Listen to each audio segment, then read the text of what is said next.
ইতিহাস বদল করতে যাচ্ছে ব্রাজিল দল। দলের ইতিহাসের বাইরে গিয়ে 50 বছরে প্রথমবারের মতো বিদেশি কোচের দিকে ছুটছে ব্রাজিল দল। বর্তমানে ব্রাজিল দলের সম্ভাব্য কোচ হওয়ার দৌড়ে আছেন দুইজনই ব্রাজিলের বাইরের কোচ। সব মিলিয়ে ইতিহাস বদল করে হলেও ব্রাজিলের চাওয়া একটা সফলতা। সেই সফলতা বাইরের কোচে মেলে কিনা, এর সাথে ব্রাজিলের ইতিহাস বদল নিয়ে বিস্তারিত থাকছে প্রতিবেদন।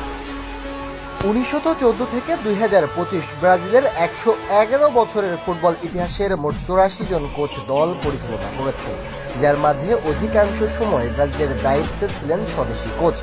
মাত্র দুইবার নিজ দেশের বাইরের কোচ দেয় ব্রাজিল দল। এর মাঝে 1965 সালে সর্বশেষ ব্রাজিলের দায়িত্ব দেওয়া হয় চির প্রতিদ্বন্দ্বী দেশ আর্জেন্টিনার কোচ ফিলিপে নুনেজের কাছে।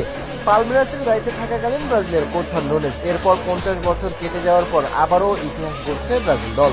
আর মোট 44 কোচের অদল বদলের পর অবশেষে বিদেশি কোচের দিকে যাচ্ছে ব্রাজিল দল। দলের অবস্থা